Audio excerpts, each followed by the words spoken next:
Hello out there, guys. Welcome back to the channel. Today I'm very excited because I've got a very special guest with me. Before we get into it, don't forget to like, comment, subscribe, just to help the channel out.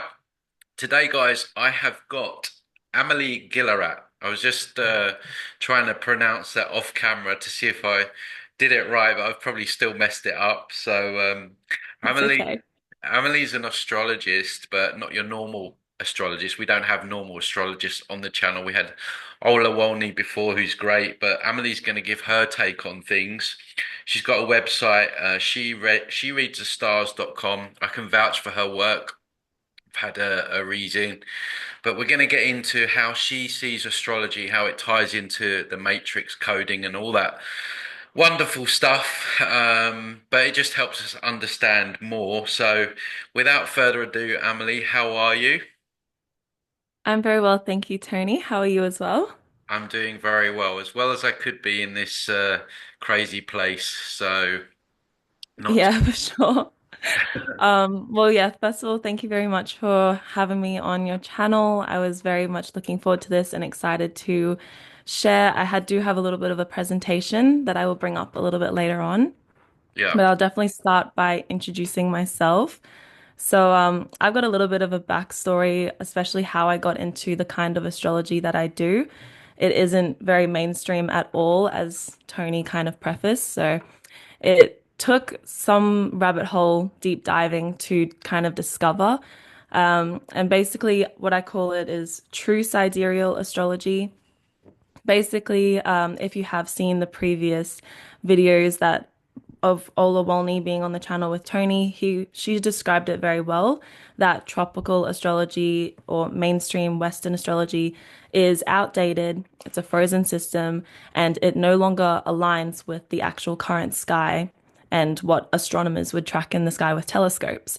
So, realistically, if you're using tropical astrology, this system, if you were to create a chart, it no longer aligns with the sky, therefore it's technically inaccurate. Because if we're talking about astrology being the influence of the stars above, then it makes no sense to not follow the visible, planets, stars, and all of that in the actual sky, and instead using a system that is based in literally 1 BC. So, just to give a bit of a background of tropical astrology, it's when the seasons and the constellations aligned in about 1 BC is when they, I guess, decided to freeze the astrological system. But in doing this, they've disregarded the precession of the equinox. And I don't want to use too much astrological jargon so I don't lose you. But it's basically just the shifting of the constellations along the ecliptic. The ecliptic is the path of the sun. And when this happens, that's basically the natural evolution of the cosmos, meaning that it's ever changing and ever evolving, like nature does, right? But they have disregarded this, meaning that now, since the ecliptic moves, the precession of the equinox moves at about 1 degree every 72 years, and it's been, I don't know, the chronology of history is a little bit iffy, but say that it's been about 2024 years since this alignment with the seasons. That means that the constellations on average have shifted about 28 degrees, which is probably why you might have heard that you are possibly a different zodiac sign. Well, it's because of that. You're hearing about sidereal astrology not aligning with tropical astrology. So, long-winded way of saying that I'm following the current sky, what's actually placed above. And that's because even back in 1 BC, that's what they were doing as well. They just decided for the purpose of the Bible or different astrological texts, because at the time, that is when the seasons and constellations aligned, they decided to just stick with it, or possibly with a little bit of an agenda behind it, which we can get into. never. Yeah, always, right? Yeah, yeah. The one thing that I've taken from both my readings with you and Ola is you really understand yourself a whole lot more once you get that right. It's like yeah, it's like your coding, isn't it? Basically, so it really explains a lot about how you are the way you are. So Can you just explain a little bit more about like the coding nature of what you're doing? Yeah, 100%. So it definitely, our realm is definitely set up a little bit like a mechanical universe, or even a zodiacal matrix, if you want to call it that. Um, I do in the presentation do a little bit of like a analogy representation of how you can look at it that puts it into a lot of perspective. As a little bit of a spoiler alert, it looks like a spider web. So you can see it as in the sense of it kind of catches us. And when we're born into this realm, we kind of are imprinted with this astrological code. So basically, when, I read Tony's chart, when I've read my own chart and hundreds of others, especially using the True Sidereal system, the accuracy is unmatched. It's really suspicious that I don't know my client. Like might just be the first time I've met them. They're a stranger to me. And you can see the testimonials on my website that they do agree that it's extremely accurate and reads them in a sense and also gives them certain advice, making it seem like you are living in this realm thinking that you're essentially free, but a stranger could look at all the positioning of the constellations when you were born and read so much about you. So it's kind of like, okay, we're pretty much born with some sort of cosmic blueprint. And to a certain extent, it is like a bit of programming. And the interesting thing is that there's kind of overlays in the sense of how you read a natal chart. You can see the parts that are kind of for your true soul's evolution, the positive supporting aspects of yourself and what's really awaiting you as in your highest potential. But then there's placements in your chart that are there on purpose, almost like some kind of setback limitation in like purposeful challenges to hold you back from almost living your true path in life. So when you read an astrological chart in this sort of viewpoint, then you can kind of see that, okay, there are definitely parts of the zodiacal matrix that is implementing things that kind of keep us limited, keeps us small. Whatever it is, each person's is different. For someone, it might be that they are so trapped in the material, it's very hard for them to comprehend or grasp anything beyond their five senses. Or for some people, it's even more, it's very intricate, like I can't really even bring up specific examples, but even the South Node is one of the most difficult placements because that is your coded comfort zone. It's the part where, humans really don't like change on the fundamental level of, evolutionary. And so the South Node feels so familiar, so comfortable. It's where you would need a lot of bravery to leave that. It's a difficulty to leave that. So most people go their entire life not having left and move on from the South Node placement in their chart. And so they haven't really actually grown too much. They haven't challenged themselves to a level that is going to allow them to master their zodiac chart and actually live their true life, which is the underlay in the chart that you can read.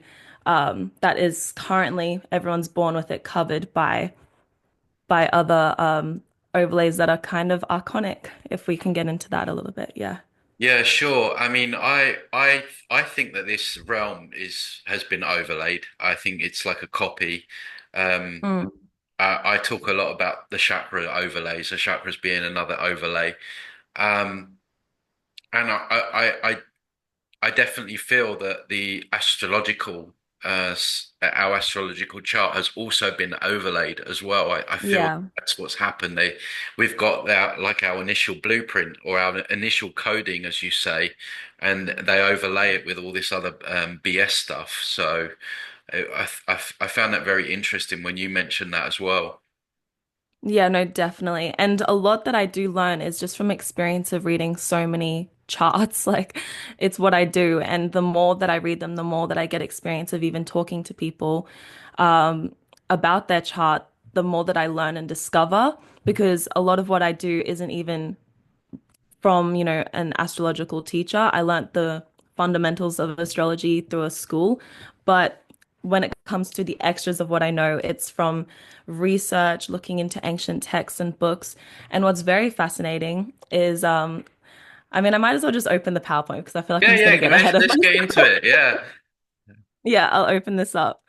Um, I'm just requesting you for the share screen.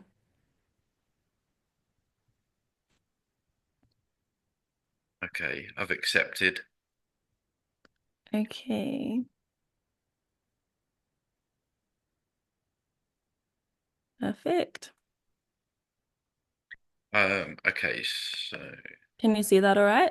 yes, got it. Okay, perfect. Yes, so well, this is where I was just going to talk a bit about the, I guess, corruption in modern astrology and how far it's merged from the true path of ancient mystic astrology. Back in previous ancient times, astrology was something that was considered a very advanced fundamental knowledge.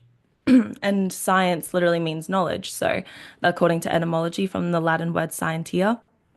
So, essentially, now these days, it is seen as a little bit of a joke, a bit of it's become extremely propagandized, used for I guess just marketing purposes, and also just trends essentially. So it's really veered from the path, not only just in tropical astrology being, inaccurate and not aligning with the visible sky, but also in the sense of if you were to ask anyone on the street these days, they're not going to know the first thing about it. And they're also going to dismiss it completely. Most people, they just dismiss anything that they don't know about, anyways. So when you actually go to someone and they decide to take the time to research into astrology to the extent that I have or somebody else who's very similar, they're not going to deny it because they've started to understand it. Although most people, it's been cut from our education system, even though back in the Middle Ages, it was literally one of the four quadrivium subjects. So I believe that's arithmetic, geometry, music, and astronomy. And astrology has always technically been the exact same as astronomy. They've just been separated for the idea of making astrology seem like a pseudoscience and astronomy a science. But either way, astrology was fundamental knowledge in medicine. It was compulsory in university. It was something that everyone had knowledge of, but that is no longer the case anymore today. And this is because of an agenda to kind of hide the truth, right? If the sky really does tell, which I'll show you from certain scriptures, the will of God or God's plan is really written in the stars, even through all the books that were cut from the Bible, is it's blatantly telling us that. And then we've got movies like Don't Look Up that's all about astronomy, yet it's programming us to completely dismiss it and continue, living our own lives, not realizing that we have this giant clock above us. It is actually, we are living in an earth clock and that we are meant to be super ignorant of it. And that really keeps us small, it keeps us limited because whether astrology is good on or bad, it's still there, it's still present, and it's still working. And And same way that they we don't mess around with it. They use these no, things to oh their yeah, advantage. So yeah, they if they're using it to their advantage, then we need to understand it as well. exactly. That's 100% accurate, Tony. They definitely use this to a T, essentially. In everything that they plan, even years ahead, they've taken into consideration certain astrological placements because they know that we are influenced by the stars. It's just a fact. Even when you're talking about the chakras, literally there are seven chakras in a human body, seven classical planets, and then there are also the seven endocrine glands Mm. as well. So basically, they are completely tied up. I know there's the idea that there's, I don't know, something 100 plus chakras, but the seven essential chakras, Yeah, it's all about like the non-essential numerological chakras. synchronicity. Oh, okay. Yeah. But the idea is that there's so many numerological synchronicities that show how physically connected and spiritually connected we are to the cosmos. It's Mm. not just a sense of, oh, astrology doesn't affect me if I don't believe in it. No, your biological makeup literally reflects the stars. Not only that, the fact that there are 12 constellations, there are 12 major systems of the human body, and then on an even finer level, there are 12 essential tissue salts. So, and then you can even go into the 12 cranial nerves. It's not just coincidences, it's literally to the sense of we are actually almost tethered to the stars in some sort of way. I'd say I don't we know if are. this is, No, that's the perfect word to use. yeah, well, Even when you, even talking of tethering, like we have this tether apparently from our spirit body to our body. When we pass over, people talk about being tethered and all that stuff. So yeah, I think it's an accurate word. yeah, definitely. I don't know if you're going to be able to see this if I play it, but I made this video a little Well, while ago. I'll just try play it. Oops.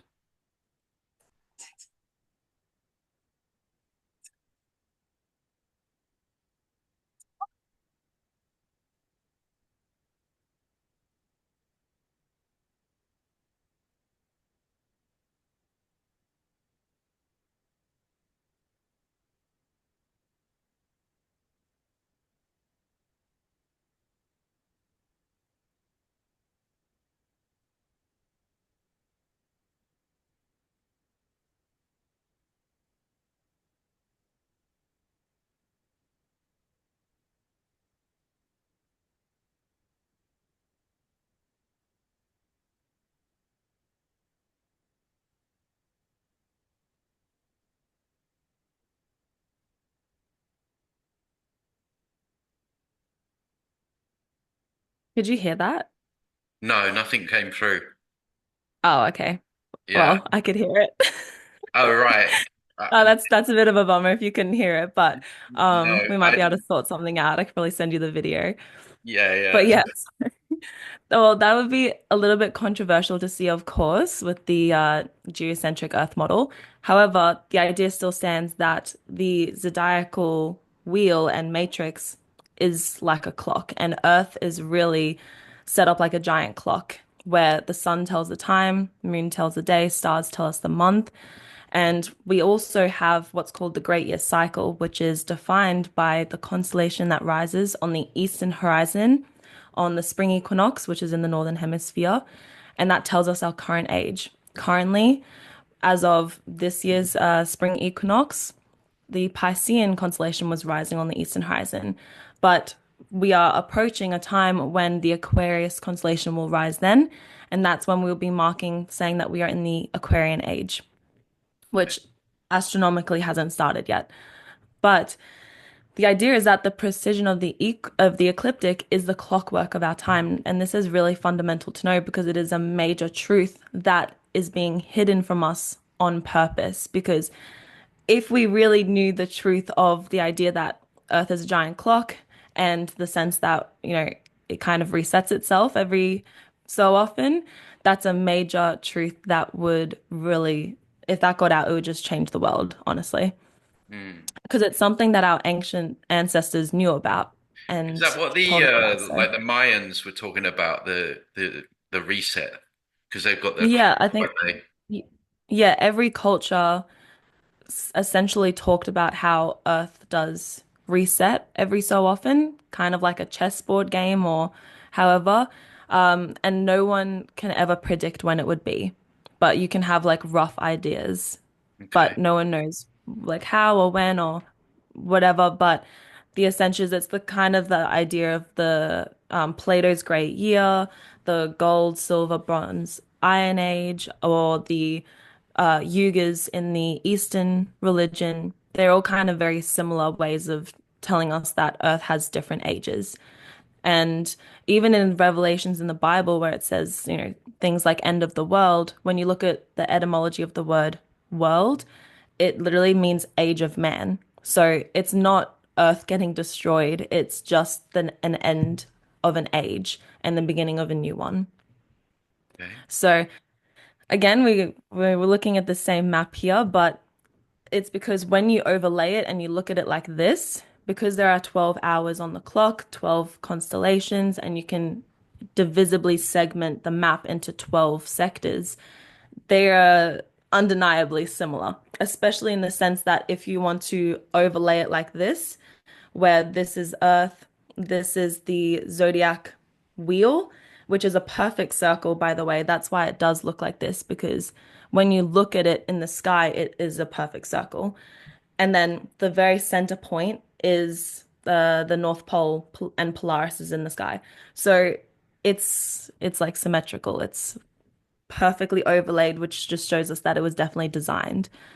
And this is where I'm also saying, the Polaris star being the center point directly above the North Pole. So this is essentially in the sky what the ecliptic kind of looks like. And they are really laid out in a perfect circle. And I only use the 12 constellations. I use the exact degrees. That's why I said true sidereal, but I don't use the 13th constellation. It I've got a video on my YouTube that you can look at this later. This actually does include a fucus, but I just wanted to chuck in a picture of the ecliptic anyways. Okay. But yeah, I only count the 12. When I'm looking at a fucus, I just count it as Scorpio because in the sky it's just on the house of Scorpio. But yeah, you can definitely check out my video on that. And let me take this out of faces are blocking my writing. But yeah, so this is the idea that we do live in a mechanical universe that was talked about by many ancients, even in the Gnostic Nag Hammadi library. And there's different quotes that you can take, such as from the Hermetica, which is saying things like, I will build the zodiac, a secret mechanism in the stars, linked to unerring and inevitable fate. The lives of men from birth to final destruction shall be controlled by the hidden workings of this mechanism. And then there's few can escape their fate or guard against the terrible influence of the zodiac, for the stars are instruments of destiny, which bring all things to pass in the world of men. Many ancient books talked about astrology. Even the Bible talks about the Mazzaroth, I believe is the word for zodiac. And they they all say it in different perspectives. This one is mentioning that it's very much a mechanism of control. Other books tend to put it in the perspective of it's God's plan or God's will, and Mm. not necessarily in an evil sense. But no matter what, no one was ever denying the fact that it does control us in some way. The way I see this is if this is an AI, this is the programming of the game, basically, of the system. Yeah. So yeah, it's evil. I think it is evil. But yeah, that's the way I see it. Just the programming of the AI of the game or whatever Yeah. it is that we're in. Yeah, I do agree with you in the sense that for a long time I've kind of seen this as a little bit of like a replica world as well. And the sense that even if in the original version of Earth or whatever, the zodiac was more, authentic, at least in this realm, we can still look at it like there's been some sort of overlay that does control us and limit us. Yeah. That's for sure. Because when you really start to see and look at things on an advanced spiritual level in this realm, you realize that whatever entities are here don't want us to leave. And it's obvious that we are disconnected from source because we have to consume in a carnal nature other living things to survive. Mhm. And I'm very deep into nutrition, and our biology literally does require that. But in the golden age or the original realm or whatever you want to say, they even say that there's no, consumption in heaven. There's no sleep in heaven. You don't have to eat and drink and do all these very carnal, low frequency acts of survival because you are connected with source energy, God, whatever you want to say. And that does show us that what we are living in right now is very low frequency, very carnal, very material and physical. And so, to some sort of extent, we are living in some kind of matrix that has a mechanism of control that wants to keep these souls here circulating in this world so that we don't leave because they also require us for fuel and source because they don't have maybe the entities don't have bodies that they consume things that they consume our energy like Lush or something like this. So there is that possibility that, the great architect or, the other version of God, the Old Testament God, did create, or the Anunnaki or something created this overlay of the zodiac, controlling it in some way that has in essence basically limited us, because when you read an astrological chart you see that okay, this person's program is holding them back in this way, is keeping them here in this way, it's doing this to them in this way. And that's when you see, wow, if we really had all the free will and we were born here to really grow and, achieve things, we wouldn't have programmed ourselves with these sort of limitations. That doesn't make any sense. I don't care for what lesson that your guru wants to tell you it's for. Yeah. It just wouldn't happen. It's so stupid to just continuously go in the same repeating patterns your whole life, which is what happens with people. Yeah, absolutely. So a lot of people when they read this and might be thinking, well, the lives of men should be controlled. A lot of people might think, well, what's the point? But I know I believe it, and I know from our conversation when you did my reading is that we can transcend these things. We're not, we can understand them, but they can potentially hold us back, but we can overcome them Yeah. and kind of flip the script, literally. 100%. You can look at it like writing your own music. I think there's 12 main notes in music, just as there's 12 constellations. It's also very tied and very similar. And I think that, I might be getting them mixed up because I'm not a musician myself, but there's like 12 either notes and seven letters, which I think is possibly the case, and the seven classical planets. So you can look at your chart as your own music for this lifetime, and you can retune and rewrite your song as long as you have the awareness to do so. How can you go out in life and fix up something that you don't know needs to be fixed? It's really through self-knowledge and awareness that you can create more free will and have more control over your destiny and reality in life. Unlike most common belief, destiny is not set in stone. I don't believe that destiny is set in stone. I think that you're walking a path, but with more conscious awareness, you can actually, have control and rewrite it to a certain extent. And I guess I'll just use like a little bit of mine for an example, which really has changed my life that I don't think I would have. This is some sort of pattern that a lot of people wouldn't have woken up to if they hadn't have really delved into self-discovery. And for me, it's the idea that because of a real like strong placement in my chart, especially with my South Node in the fourth house, really connecting me to my home and family. It doesn't mean I have issues with that, but it means that with the Libra placement, I work to please my parents. I work to always, be on their good side. For me, what's scary and challenging is doing what I know I have to do, but maybe my parents don't agree with. Or maybe it's like causing a little bit of imbalance in my home or corruption or something like this. Not in like a intentionally bad way, but for me to be able to, take more leadership in life, like dive straight in towards exactly what I want to do, whether that's something entrepreneurial and my parents want me to go down a little bit more traditional route. This is just an example. It's scary to me and it's hard for me to actually say, you know what, mom and dad, I have to do it this way. Like I know that you want me to do it this way, but I have to take these risks. I have to do this. I have to be, a pioneer in this field. I know it hasn't been done before, but I'm going to do it because I know I have to.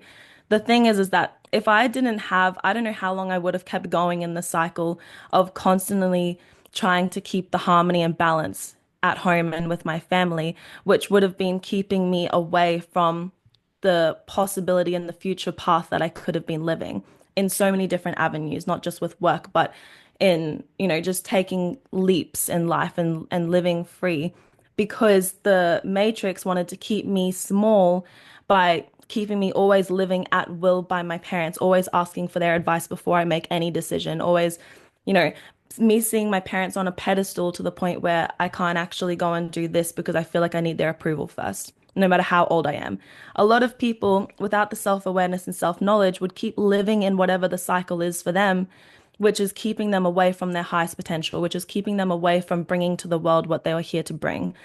Do you see what I mean? There's an overlay. It's like on your chart, you've got this amazing highest potential and destiny and life path to live, but the Matrix has programmed you with really difficult things. You know, for someone who doesn't have this in their chart, it's not going to sound that difficult. Maybe you're rebellious to your parents anyways.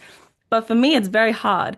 For me, I see my parents as like my favorite people in the world, you know? I Yeah. see them as like my guides. And for me, it's really, really hard to do anything that they would disagree with or that they are telling me it's not wise. I'm like, oh my God, like it puts fear into my mind. I'm like, I don't want to do this. But every time that I do, it's literally diving me straight towards my highest potential and path and like actually opening up and unlocking different parts of my natal chart that is going to just expand my life. And Tony, you can resonate with whatever yours is.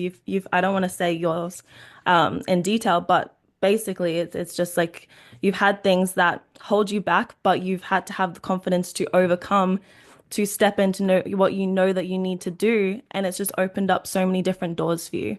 Yeah, I mean, I don't mind sharing a little bit. Obviously not all of it, but yeah, like one of my things is like for me, I would just like to like hide away and never be seen, just I don't particularly like being out there publicly and stuff. It's not my it's not my preference, but I've pushed through to, move towards my highest potential. So that's the kind of thing that was in when you read my chart. That was what one of the things that came up that I might just want to hide away, not be seen, and the stuff that comes with being out there, all the abuse and stuff.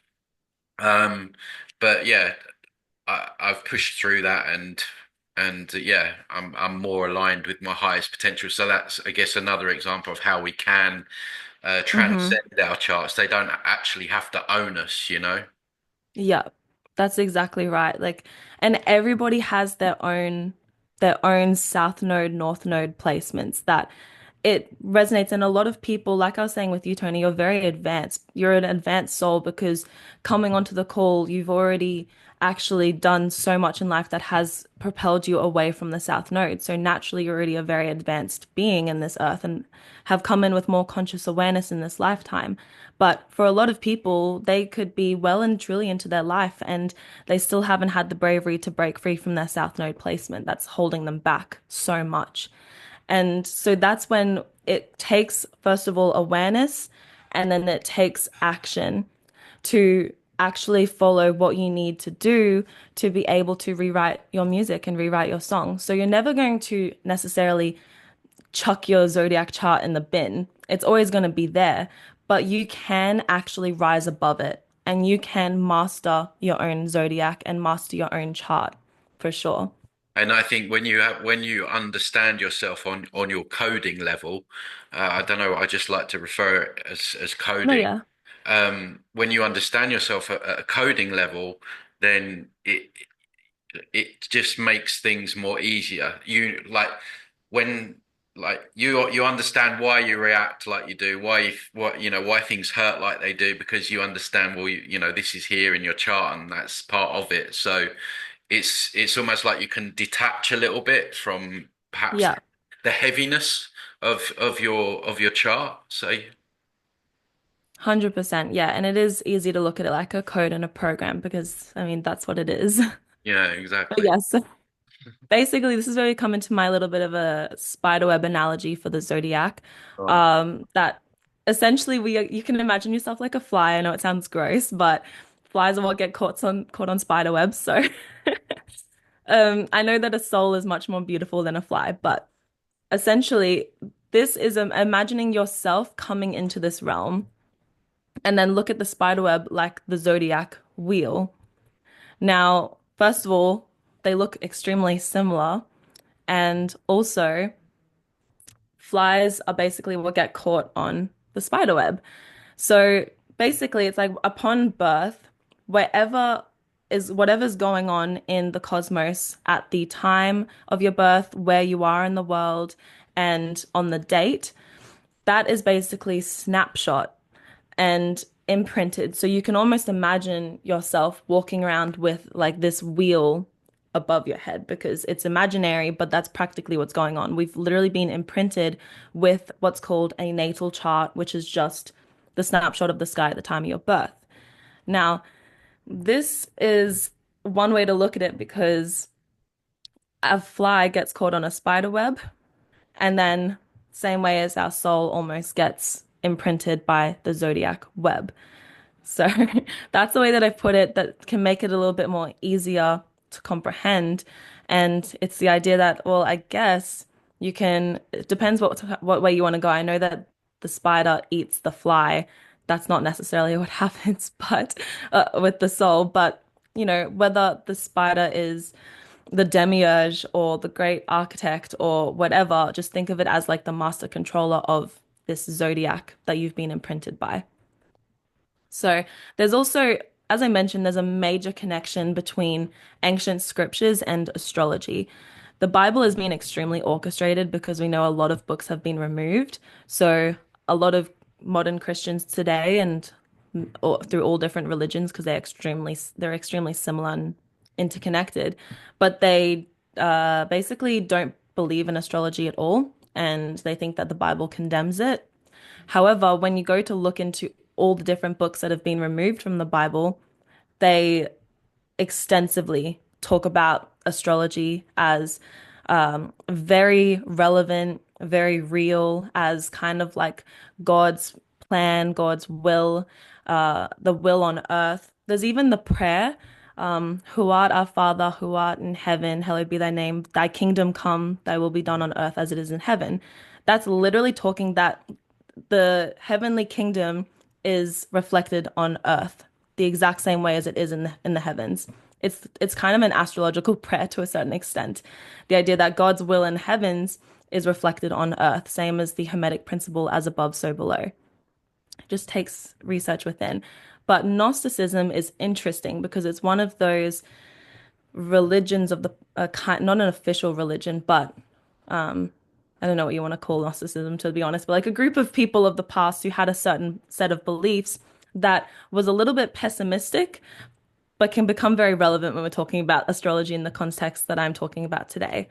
So the Gnostic text basically considered astrology as a negative controlling mechanism, pretty much implemented by the demiurge, which is like the creator god of this realm, but is also, they tied it very closely with the Old Testament God of the Bible as well.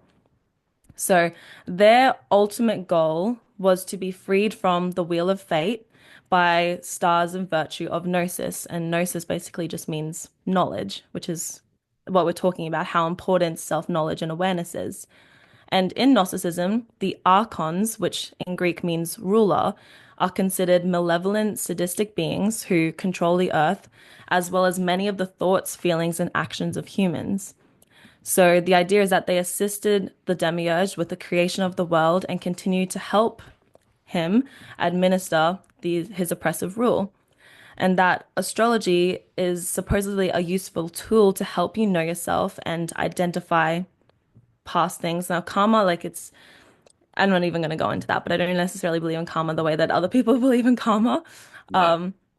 However, basically, the whole point of the Gnostic journey is to ascend past the dome of the heavens, rewrite your path, and liberate yourself free from your natal chart in the sense of kind of rewriting your code. But the idea is that humans were supposedly created by the Archons, so then for it was designed to be extremely susceptible to the influence, or we were almost unable to resist it. Only the divine spark from heaven, which had slipped into creation despite the Archon's intentions, gave people any kind of chance of resisting the temptations. But only few are supposedly to have that divine presence within themselves. And even for them, it's still a tremendous ordeal to act in accordance with that presence rather than the wishes of the Archons.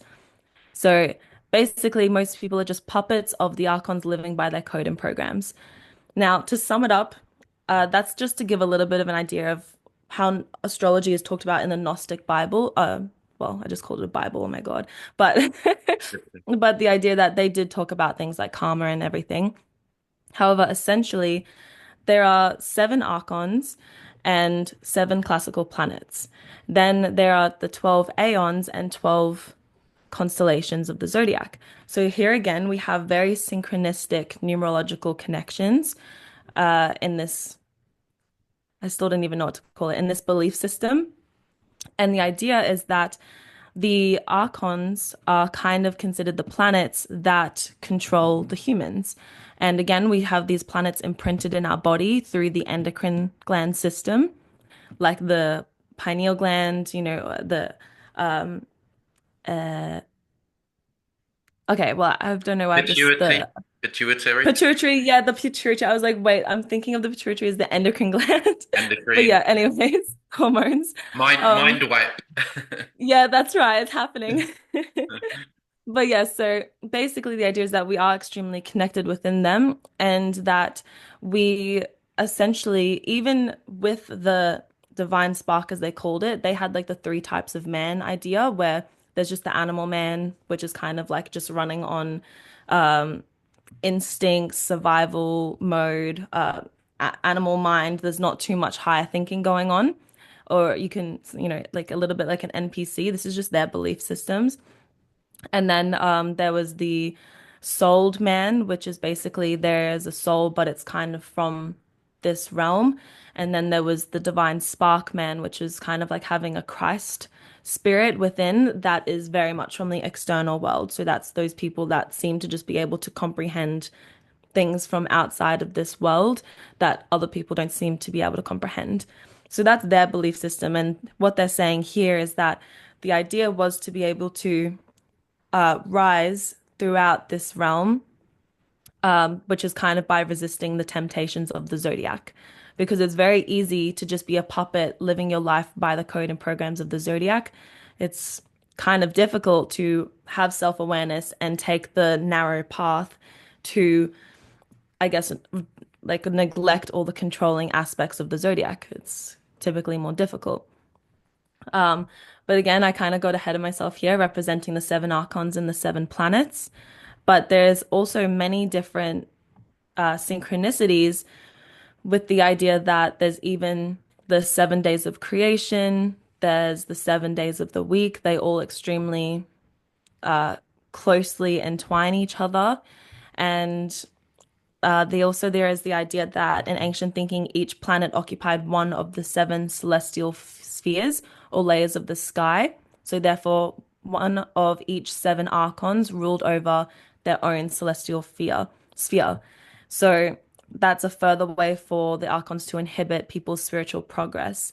And the idea that after you die, you want to transcend those seven spheres. And I guess you can look at it as a way of did you master those planets in your chart? Which is just from having knowledge over them, see how they are influencing you. And the more control you have over them instead of them controlling you and holding you back from being able to liberate past those celestial spheres after death, I suppose. So here I put this together. It's the idea that the seven planets and the 7 days of the week are etymologically very close, especially in the French language. And then here is where I talked about the very many books that were removed from the Bible. This is just a quick link of them all that you can even pause and go and look into one of them or one or two. But I took some very specific examples for one specifically from the book of Baruch from the Apocrypha. So the stars are very much mentioned as part of God's creation, highlighting their role in displaying divine wisdom and power. Now, the stars in this text are seen as signs of God's control over the universe. Even in this book removed from the Bible, it's still talking about how the cosmos is God's way of controlling this world, which has influence on both natural events and human fate. So there's a quote, the stars shone in their watches and rejoiced. When he called them, they said, here we are. And so with cheerfulness, they showed light to him who made them. So the stars are depicted as being part of God's creation, responding to his command. The light and movement reflect divine order, suggesting that the stars serve as signs of God's wisdom and control over the universe. So basically, it's also saying by calling them lights that they're not merely physical objects, but instruments. And when you look into that a little bit deeper, this is also something that helped me acknowledge that astrology definitely, or the stars and planets definitely have influence over us, is not thinking of them as really distant physical rocks or gas balls when you see them as energetic spheres of light that are very relevant to Earth's geocentric model, that's when it makes a lot more sense of how they actually do have influence over us. And it's referring to them in these texts as lights as well. So it's the idea that God's power is manifested and his creation is governed. As I mentioned earlier, the many, and I'm just trying to keep this short, I'm probably already going over No, time, no, but it's all right. It's not a strict time. We take as long as we need. But okay, good. get your Well, point. even still, Get your point um, over. However you need to get it over. We can run further. It's not a problem. oh, thanks, Tony. I appreciate your flexibility. But yes, And we're not um, governed by any astrological time clock here. yeah, that's right. That's the only one really going on. But yeah, the idea is that I've just taken one example, but I've looked into so many of them. And when you really look into them, you start to realize that they all talk about astrology. They all talk about it in the context of it's God's will and it controls Earth and human affairs. Like it's just always stated. Now, I think it was removed from the Bible on purpose because, again, us knowing about this, particularly knowing about sidereal astrology instead of tropical, brings so much power back into ourselves. It brings us on a level up, kind of very similar to where these elites are hanging out, knowing all of this and keeping it hidden from us. So then there's also the Book of Tobit, which includes references to celestial events influencing human lives again, and particularly with the story of Tobias and his journey, guided by angelic forces, including moments where divine intervention appears to align with the stars and the signs. Now, guided by angelic forces is used in a couple of these books as well. So I wonder you what can kind of angelic pair that. forces they are. Yeah, you can kind of pair that a little bit with the Archons, I Yeah. suppose, or just like some kind of entities These scripts, that these scriptures. Sorry to no, inter, you go ahead. but they looking at them, they kind of the wording that they use is that they're just glamorizing an Yeah. essentially evil system, uh, just the way that they've written all of this, but when the devil's in the detail, right? Like he's governed, the creation is governed, like it's telling you what this place is, right? So, Yeah. sorry, carry on. Just an No, observation. that's all good. That's what I mean. Like guided by angelic forces, they also use, the words like divine, for instance. So yeah, they can definitely read between the lines there. But you can definitely take from these books that the celestial signs are symbolic. They point towards the idea that the heavens align with or reflect human destiny. It's really undeniable. So I think at this point, it's you're very, very ignorant if you don't think that the zodiac, the planets, and their positionings and aspects with each other has any sort of influence over Earth and humans. It's ignorance at this point. It doesn't matter whether you perceive it as, negative, controlling, positive, whatever. At the end of the day, it's undeniable that it definitely influences our lives, The for problem is sure. most people are looking at tropical astrology, aren't they? So, Oh, so yes. complete. Even if you go by the premise that yeah, you believe that in astrology and everything, it's like you're looking at the wrong stuff anyway. So you're still not going to get Yeah. a real understanding of what's going on. So there's only like you and Ola. I don't know any other astrologers out there that are actually talking like. I'm sure there are some. It's not really my niche, but yeah, so you've still got people looking left when they should be looking right, essentially, which is obviously by design. That's exactly right. The tropical system, I definitely think was just an agenda to keep everyone trapped in like an extra overlay of a matrix identity that's not actually your identity at all. Because when people start to, everyone always grows up thinking of themselves maybe as like a Libra, and then they come to me and the sun was in Virgo, and then they have a little bit of an identity crisis. Yeah, some people That's cling to that's what it's their done. astrological sign, like they get really defensive over like what sign Yeah. they are, and now we know they're not even that sign anyway, right? It's just No. like it's the And even people love still, it. They love something to identify with, even if it's just a star, It's crazy. Yeah, even still, I never recommend identifying yourself with any part of your chart. So even if you go onto, you can try as hard as you want looking through and searching up Amelie Gillerat on the internet, but you're not even going to really find much information about my chart at all. You know, I don't have in my bio my sun, moon, rising sign at all because that's not what I'm here for. That's not what I'm talking about. It's not to pick up an identity and carry that with you.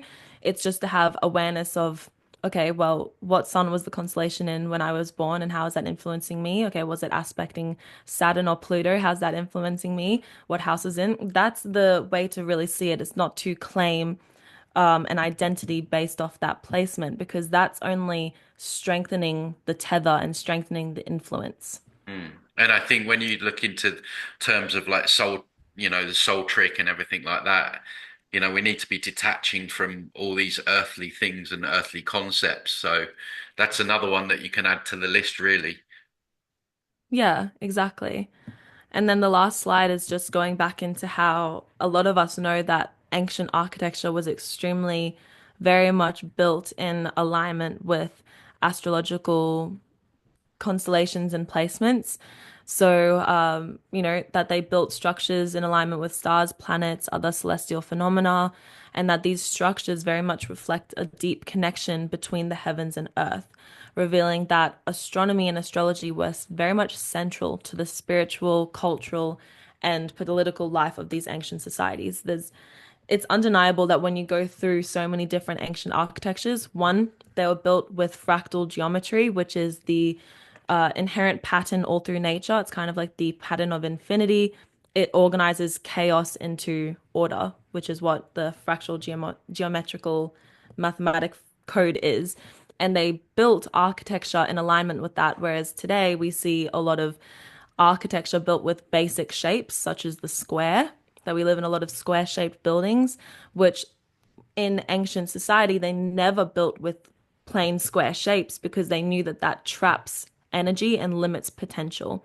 So living in square shaped houses these days, that's like whatever energy is going on within the house. If there's an argument, if there's, if you walk into a house that there's a lot of negativity that goes on in this family, you feel it because that energy has no way of escaping. It's trapped in that household. So they never did that. They always built structures that were pointing upwards, with circles pointing upwards. And that had a major impact. And also, building architecture with fractal geometry and sacred geometry is living in alignment with nature. Because that is a natural frequency, it means that you can live in buildings surrounded by nature and still pretty much be living in nature. Right now, living in basic designed buildings and square shaped cars, square shaped offices, we're very disconnected from nature energetically. But going back to the astrological architecture, I didn't gather too many pictures, but I just pulled up a few different examples. I don't even think I'm going to try saying half of these, but the most known, so there's Stonehenge, there's the Great Pyramids of Giza, pyramids all throughout the world as well, but particularly with these pyramids, they are literally built in alignment with the Orion's belt. So many of them are they all have their own unique connection, and realistically what it does is just mainly shows the importance of astrology and astronomy. I don't think it was for any sort of like spells or rituals, but it was more so just to further connect society and earth with the astrological systems in the sky. Now, this is going back into so many deep things, whether back in this last age before the reset, whether they were living a little bit more, they were definitely living a bit more free than us, that's for sure. But whether there was that negative overlay of the zodiac back then, not entirely sure about that.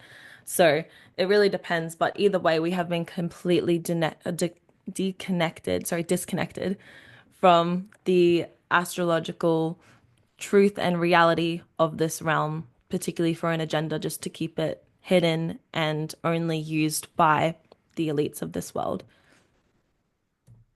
But yeah, I'll just stop sharing my screen. That finished my Excellent. No, little yeah. presentation. No, fascinating stuff. So, Yeah, just another thing that's been hidden from us that's coming to the surface now, and yeah, like you say, we don't have to be completely ruled by these codings once we understand what they are, and they don't have to hold us back, but they do have a heavy influence on us, that's for sure.